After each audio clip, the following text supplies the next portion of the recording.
Every morning, you do something that almost no other animal on Earth does. You put on clothes, a shirt, pants, shoes, maybe a jacket.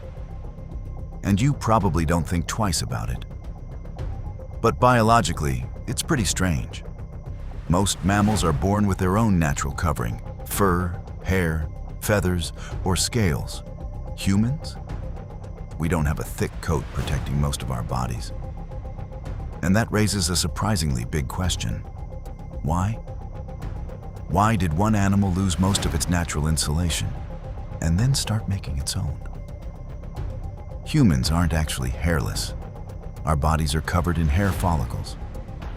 But much of our body hair is extremely fine and short compared with the thick coats of other primates. And this difference may have given our ancestors an important advantage. Cooling down, imagine you're running across a hot landscape. Your muscles generate heat. Your body temperature rises. So your body starts producing sweat. That sweat spreads across your skin. And as it evaporates, it carries heat away. It's an incredibly effective cooling system. But there's a problem. A thick layer of fur can interfere with that process. Our ancestors traded some insulation for better heat management. Because fur isn't just useful when you're hot. It's a blanket. It traps warm air next to your skin. It protects you from cold temperatures.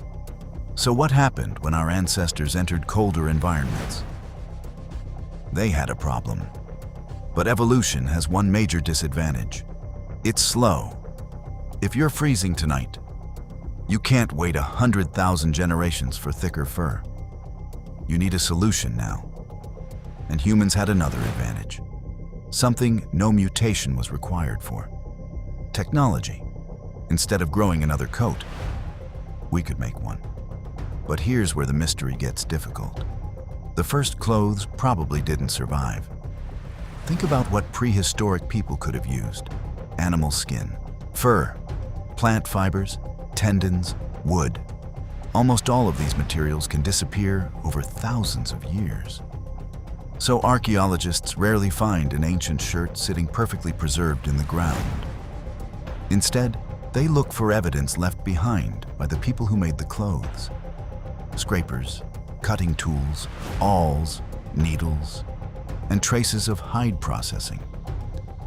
At Contrebandier's cave in Morocco, researchers found evidence associated with animal hide processing dating back roughly 120,000 years.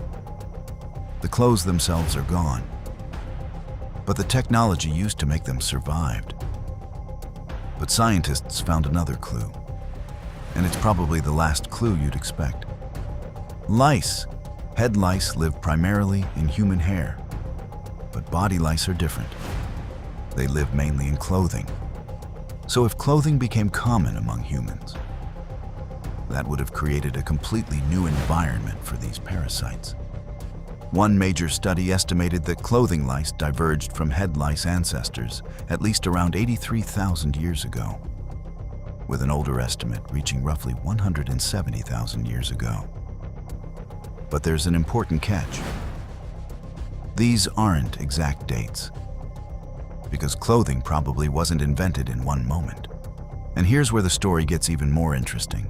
It may not have been just our species. Neanderthals processed animal hides. They worked stone tools.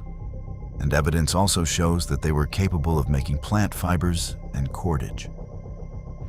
So the ability to work with skins and fibers may have existed in several human species. And eventually, humans became much better at it. Around 40,000 years ago, a strange bone fragment found in Spain contained 28 carefully placed punctures. Researchers have proposed that it may have been used as a kind of punch board. Leather could be placed over it. A tool could punch holes through the hide, and those holes could then be sewn together. We're talking about something much more sophisticated: fitted clothing. Someone wasn't just wearing a hide, they were shaping it, measuring it, joining it. But humans didn't stop there. People could decorate it, color it, modify it, layer it, and eventually use it to communicate.